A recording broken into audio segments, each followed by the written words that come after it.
Do I need to bypass the heater and or chlorinator when using Fix-A-Leak? Yes. Also, the filter should be bypassed.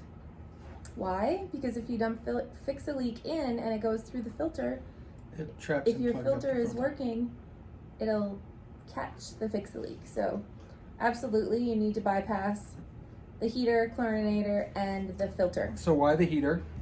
Because as the water is traveling through the heater, what people don't realize about a heater is 100% of the water goes in, but only about 20% of it goes through the heat exchanger. The other 80% is bypassed and just kind of skips the whole process and then heads back to return. And if you put Fix-A-Leak through that, you run the risk of plugging up. It starts building up in the bypass or building up in the chamber itself of the heat exchanger, and you, number one, reduce your flow and you cause all kinds of other problems.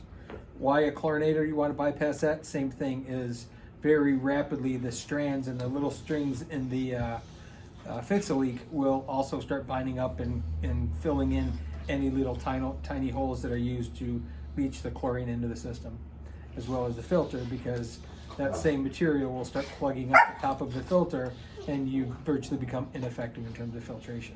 So you want that stuff to be drawn through the pool and pushed directly back into the pool. So anywhere there's a potential leak, what that product does is if there's a slight hole, as the water with that material starts pushing past it, that material starts squeezing into that hole and builds up, and it packs layers over layers until it seals that hole off completely. So you want there to be as little obstruction anywhere possible other than water flowing through the system itself. Love the product, by the way. Good point.